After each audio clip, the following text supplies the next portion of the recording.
Today on the Pivot series, I would have to admit, I find this absolutely exhilarating at the thought of speaking to Alicia Hartman. I mean, it's going to be a visionary experience, quite literally, and we're going to find out once and for all the lady who holds the fabulous parties, has the fabulous eyewear, the amazing collaborations, but we've got a question for her.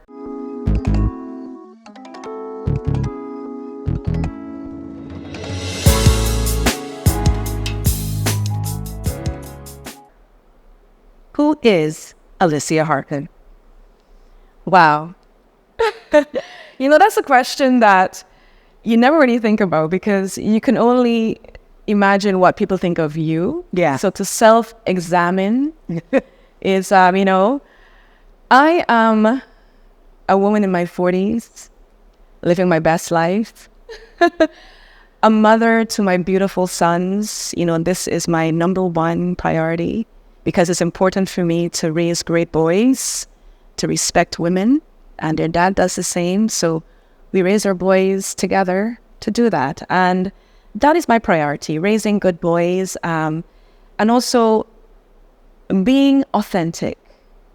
No matter what I do, you get Alysia in everything that I do, and the free spirit. I'm actually introverted extrovert. So that big, confident person, and that took a long time to get there because, of course, we all have our inner insecurity, of course. So this girl boss that everybody sees me as, the confident woman, that is something that I evolved into.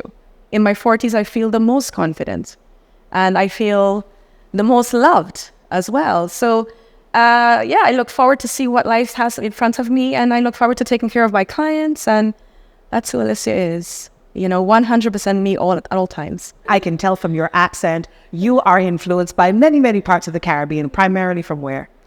Okay, so I am Guyanese. Yeah. Okay, so I moved here when I was 13 years old, and I think I would have to say my grandmother's influence.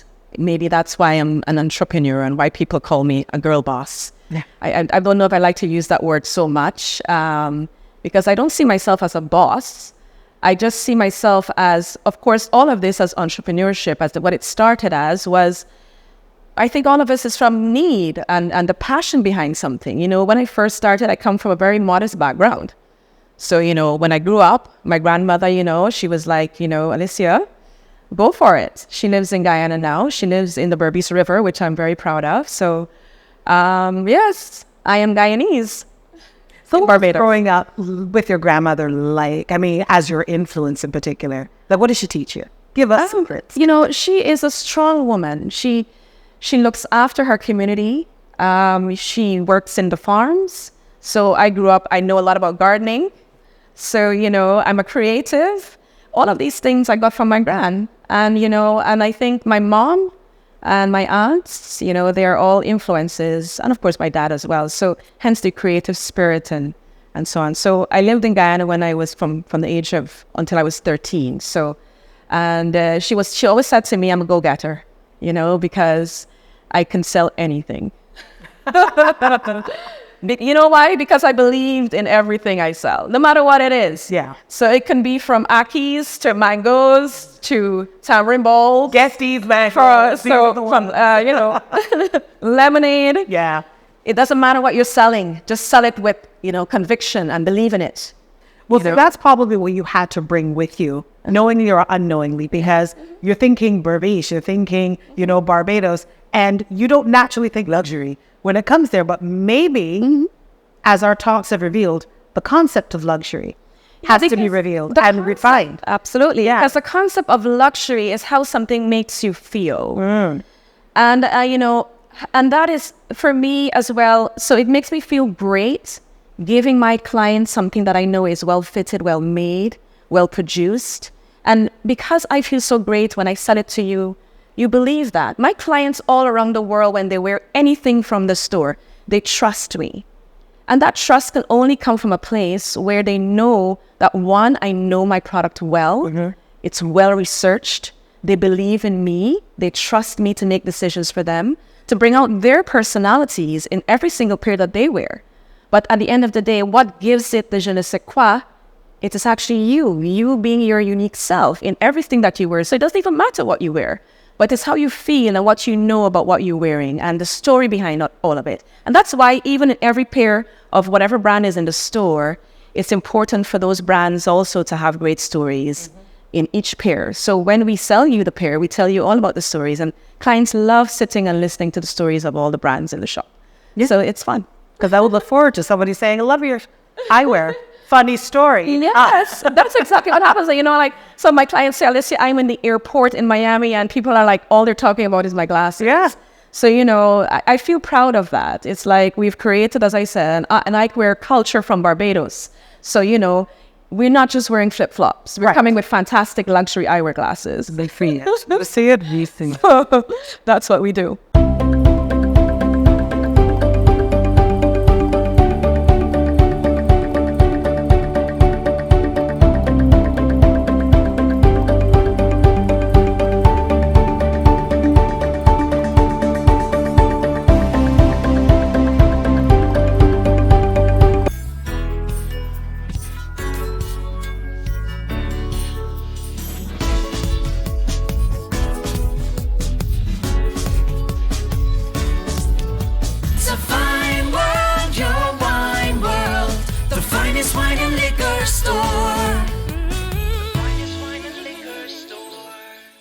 I want to skip back to earlier in our story because you mentioned your two beautiful sons. Yes.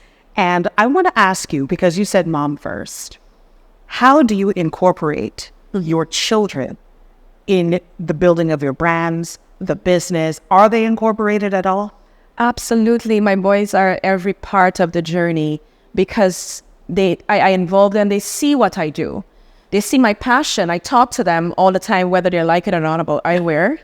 What their paths will be, but it is my duty as a parent and as a mom to basically expose them to everything that I know. So, I mean, they're 13 and 14. So for me, it's important that they're the exposure. So they come to the store, they get to see, you know, how I navigate life. They get to see how, even when I don't feel like it, I'm here. Yeah. You know, and even when, you know, and how I manage between if they have to do their after school activities. But I also have a great husband who also helps. He's a really big part of the boys' life, and he's a fantastic dad and an entrepreneur himself. So he understands. So he gets it. He gets. He knows. He gets. You know. So we you know, we share everything. You know, my creativity, his financial savvy. So yes, because sometimes I can go towards the passion side, and he'll just rein me in and say, no, just that's not happening. Even the boys are like, Mommy, you spend way too much. Wow. You spend way too much on, and I think I am a culprit of that, because in an effort to making you feel great, Right. I am not thinking about the numbers. Right. I'm thinking about you, the client, what you want, and how it makes you feel. And, you know, so the boys are all a part of that. They see there are even technical details of frames and so on. It's like, no, that's not the right fit, Mom. Or, you know, I don't think that's the right, are you targeting the right markets here? You know, Targeting the right market. Yes, they're really into it because they see me doing quite a lot. I have a great team, Nazma and Kristen here, my girls, who I've trained really well to, you know, be me when I'm not here and engage with our clients and be professional with our clients. So they're trained. Because, you know, selling eyewear, it's not just like selling, you know, anything else. Yeah. Because you're dealing with people's eyes. You know, eyes are the windows to the soul. But it's also to the windows to our eye health. And, our health in general. And it tells a story of what's going on inside. Oh, yeah. So We get checked. They know. yes, so we know straight away what's happening. So the girls are really professional, and they have all engaged with my boys. The boys are like their family as well. So the boys are a big part of Limegrove. Everybody, all the tenants here know my kids, and, you know, I can see them also being creatives, you know, but they're totally different boys. Yeah. Well, I did some quick math and I realized that you were either a very young mother or about to become one by the time you started your business. Oh, yes. You know, I have to remind myself of that a lot. Even in the interview, I was just like, wait a minute, because I started like pulling the photos, you know? Yeah. And I was like, Alysia, hold on a second. You were pregnant and you had a 14-month-year-old, because I actually have a photo of him pushing the wheelbarrows around Limegrove. And I remember, my first shop manager, Lourdes, she was with the pram in here, like just rolling it around the store. Yes, of course, that looks fantastic on you, darling. Yes, of course. And, have my kids around the office and, doing all of that. But none of that can be done without the help and the support. And as you heard me saying, my team, they became a mom, or, my friends, moms at schools. Alysia, your son, you remember? Get him. Because I'm thinking, had I been your friend, I might have been the one to say, girl, you don't want them walking first. That would have been me, hurrying on the side of caution. So it's really important when you see this final person that you see as Alysia. Yeah. So many layers are here and so many people around supporting me. Whether it's my husband, my children, my team, my friends, my clients, it's not a one-man show. Yes, we're doing a lot under one practice, a clinic, a lab, a brand, thinking of expansion and all these things going on, because that's that entrepreneur, we're risk takers. We're ready to do the next thing. Yeah. I mean, without everyone here willing to catch me when I'm falling, then where would I be? So. Well, you brought it up, so let's ask. The next thing, where could you possibly be expanding? Yeah, where could we be going? So we've done really well here in Barbados. The world knows us. The world loves us. The world loves that we represent. For me, I never even thought about any of these things when I did what I'm doing. But now that I'm told, this is what I'm told now, that I represent, one of the very few in a very niche eyewear industry. Everything is a secret.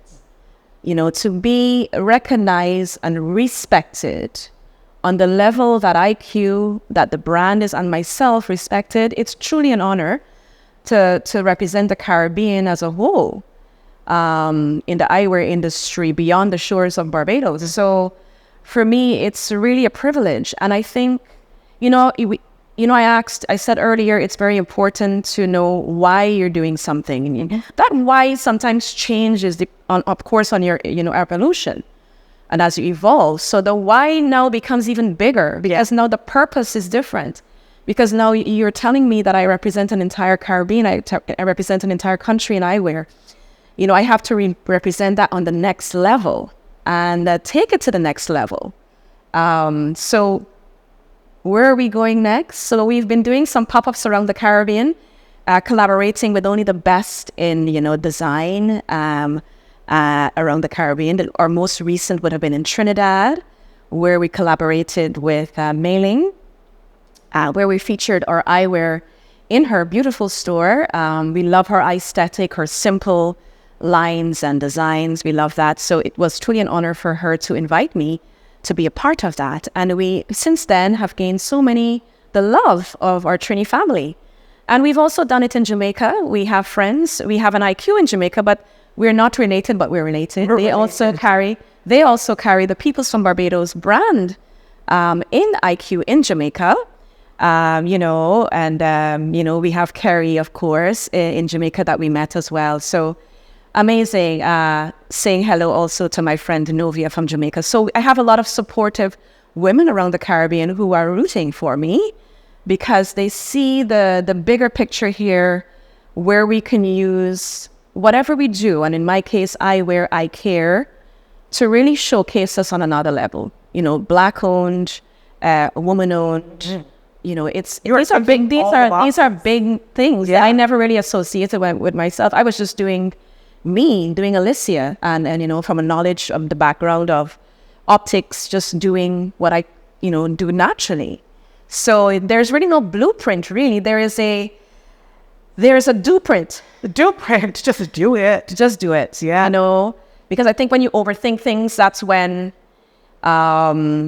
you just don't do it, and you just don't take those risks. Yeah. And of course, make sure you're surrounded by people that love you and that are true to you. Yeah. You know, And I tell you stop every now and again. Yeah. Just stop. Yeah. You know, and hold you back. Yes. I say, no, we're not doing that one. No, we're not doing that. So yes, of course. And of course, we want to see our recent collaboration, People from Barbados and Linda Farrow, evolve.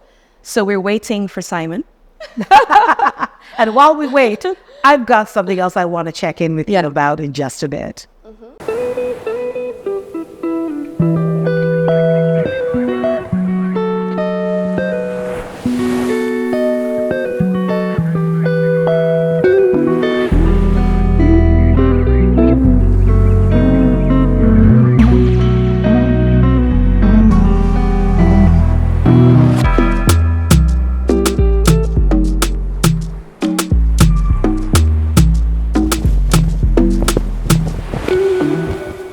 Alysia, I love the fact that you spoke to not having a blueprint, but rather a do-print. So I must ask you, when it comes to reinvesting in your business or the various entities of your business, what does that look like? Where does the investment go?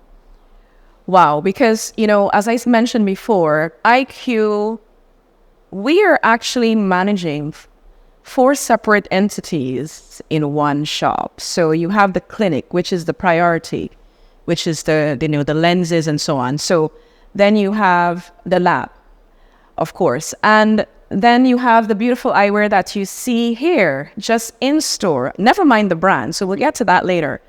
But let's just start, first of all, by looking at what is involved in keeping a well-stocked luxury brand. The word luxury means the cost. There is a cost involved here. And so many times I have to basically juggle what's going on here. How do I make it work all the time? You know, I have a team that helps me.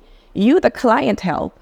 So of course, it's more selective. That's what I would say. In terms of how we select the brands in store, you know, because it's such another level, I can't have everything. Mm-hmm. So basically, I curate and select what I know my clients love.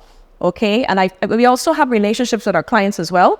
So, you know, the frames are selected by each person. It's very personalized. Mm-hmm. So that helps a little bit in that I don't have to overstock and have drawers full of eyewear, because that in itself would be an extreme amount of, you know, financial investments. So basically, it's counting on you, the client, to keep the support there. In terms of what's readily available here in Barbados and investing outside of Barbados, that's really difficult. You know, you have to count on friends wanting to invest with you, or, you know, my husband plays a big role in that as well. So when I'm doing, I have that support to reinvest either in the store itself or as the brand. Okay, so it's not easy. That's what you should know. The dual print does have flaws. Right. Because we take risks, big ones, and just hope that it all works out, you know? So, so far, because we have developed such a great relationship with our clients, and we have a more, as I said, a cultural experience here, we always can count on our clients coming. I think the core of the business still remains the clinic. Right. Yes, which is our priority. Mm-hmm. So the core is the clinic. And then, of course, reinvestment elsewhere in the brand and in the actual anything outside of Barbados comes from what is left over. What is left over? And, you know, as I mentioned, luxury eyewear, it's not easy because you're making in Japan. You're looking at big quantities. It's not like I'm going and just grabbing made in China, the cheapest frames I can find, and just stick my logo on it. You know, there are artisans involved. There are craftsmen involved. You have to pay them well. The frames are costly. You know, so it's a hard thing to take on a brand and run a clinic at the same time. Don't ever think this is something easy. This is something I have to constantly battle with every month. To have a great relationship, I think, with your suppliers, mm-hmm. you know, one that of trust, so that they say, no, we know where Alysia is going with this. We see her vision. Even as it relates to Limegrove and the rent, you know, Sir Paul, you know, giving me a break sometimes based on what I'm doing. You know, because he can see the vision as well of where we're going next. And for him, of course, IQ being recognized as one of the best stores in Limegrove is great for Limegrove. So, you know, I think we all work together. You know, your landlords, your investors, the people around you. when they see your vision, they believe in you. Trust is the biggest thing when it comes to running a small business. Really important. The client trusts me, and I have to be trusted by the people that I do business with. And I do that, integrity for me is important. Mm-hmm. So I'm very open. When I can't afford something, I'd say that. I can't afford it, but can you give me a break? Mm-hmm. You know you're good. I'm going to sort you out for next month or whatever. And they believe in what I'm doing. So getting that belief from not just my clients, but my suppliers and everyone I come in contact with is really important, that level of support. Otherwise, I couldn't do it because there's not a pot of money there that I just can go and dip into. Right. It doesn't, I everything that you see here is basically blood, sweat, and tears. And oftentimes then, I guess the reinvestment is not necessarily tangible dollars and cents. No, it sometimes it's social reasons. Yes, it is. Absolutely. And, it's saying, okay, Samant's school fees, we have to start thinking, so as the kids get older, these risks is going to be less. I can't afford to take these big risks, not knowing where I'm going to find the funds. And I think in terms of now, moving and expansion, as an entrepreneur in the Caribbean, it is tough because I'll give you an example. For example, people from Barbados, because it's made in Japan, it's not considered a Caribbean product. Even though the funding, the vision, the creative, it's Bayesian. Mm-hmm. It is from Barbados. We're bringing money and funds to Barbados, but it's still not considered a Barbadian product. So when I would like to export my brand now to shops around the Caribbean, there is a lot of duties. So it's not, it doesn't make sense then for opticians around the Caribbean. I mean, when we use the word like CSME, it's really not, I think there needs to be more clarity on what that means. Right, okay. And how that can be more sustainable, making it available to all. Not secrets where I have to call somebody to get, and beat around the bush and go all over the place to get a bit of information. It should be more clear, more strategic of how we do business, so that then we have a marketable product, we have a beautiful product. But what's the point of a beautiful product that I can't share with my Caribbean people? Right. Because of the difficulty of paperwork, red tape, customs, I don't want to do suitcase trade. That is just not in my vocabulary. Right. So for me, doing this, from a business aspect, needs to be more strategy. Distribution is the toughest part of owning a brand. That is probably one of the most expensive parts of owning a brand as well. So with those challenges, then, how do you create the scale for Barbados or even another territory? Like, how do you build to scale? Yes, because that is the biggest problem, because when I reinvested in such a big project that's so costly, that of course we found most of the funding myself. And then now that it cannot be exported as easily to other Caribbean countries when we're meant to be doing business together, making travel more easy between the islands as well. If we're talking, the trade in the Caribbean, it needs to be more clear. I think we just need, maybe even the way we teach business at school, it needs to be more direct and get to the point. Right. When we talk about entrepreneurship, it shouldn't just be a hard struggle, everybody doing exactly what I had to do, coming as a little girl and going through all this thing. And yes, of course, hard work is why I have the passion. But do we want all of our kids to, basically work as hard as we did? Right. Because we don't have the blueprint? Less do-print, more blueprint. Yes, yeah. Right? It's okay to say do-print because that's what I've been doing. However, in terms of expansion, it can't just be a do-print, I think. Yeah. In terms of expansion, you have to have the know-how, you have to have the advice, you have to have the resources of the support of the government, so our prime minister can help here. So we're talking big, but are we doing big enough for entrepreneurs to really upscale and take our know-how to the next level? What's the number one thing that would help you right now? The number one is actually free movement of our products, even though this is a product that, of course, we can't make eyewear in Barbados.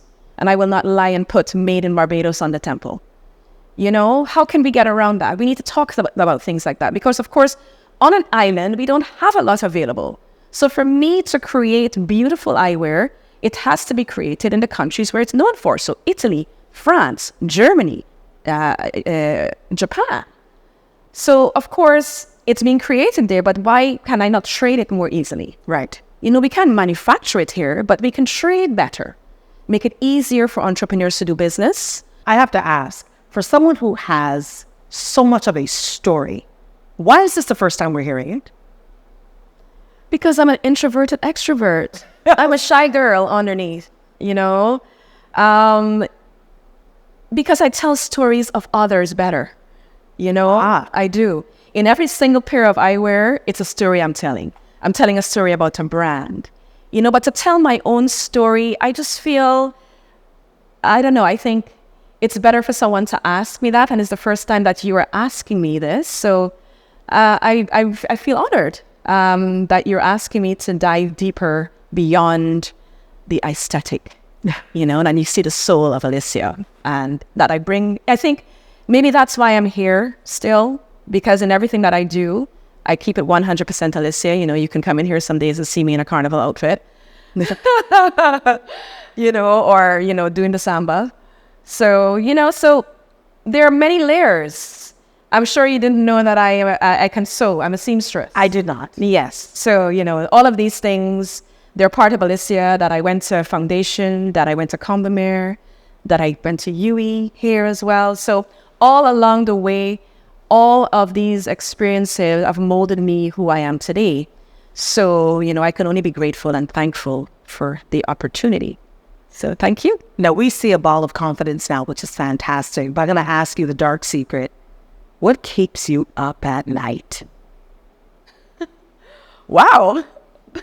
What keeps me up at night?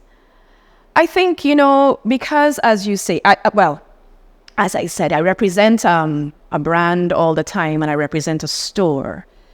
And I do a lot. So what keeps me up is maintaining. Mm-hmm. Because in order to run a business, what people don't understand, and an entrepreneur, is that we work 24 hours a day. So when I leave here, I don't have the pleasure to go home and forget about Eye Q, or forget about Peoples from Barbados, or forget about a client. Because what keeps me up at night could be something as simple as, is that client okay now? Like, and you know, some of my clients have access to my mobile phone. So it is so many different parts of the layers of Alysia that keeps me up at night, you know? Am I doing a good job for my boys? I think that's one of my biggest insecurities. Am I doing, and I think most women struggle with that, who work, and they, you know, particularly in the role that I'm playing here and wearing so many different hats, you know, I'm the optometrist, the brand owner, you know, Team Eye Q, representing eye stylists and so on. But at the end of the day, since my why and my biggest joy is my boys, my biggest worry is, am I doing a good job of being a mother? So yes, that keeps me up at night. Yeah. Wow. We could talk for hours on the many, many layers of Alysia, but I'm telling you, we had a great time with you in your moment, in your skin that you are most comfortable in now. Thank you so much. And such an honor to be a part of this, you know. And I think what you guys are doing is fantastic. You know, going behind the scenes of the women who appear to have it all. Yeah. And how did we get there? It's vision beyond the sight. I love it. Vision beyond sight. Yes. Thank you so much, Alysia. Thank you.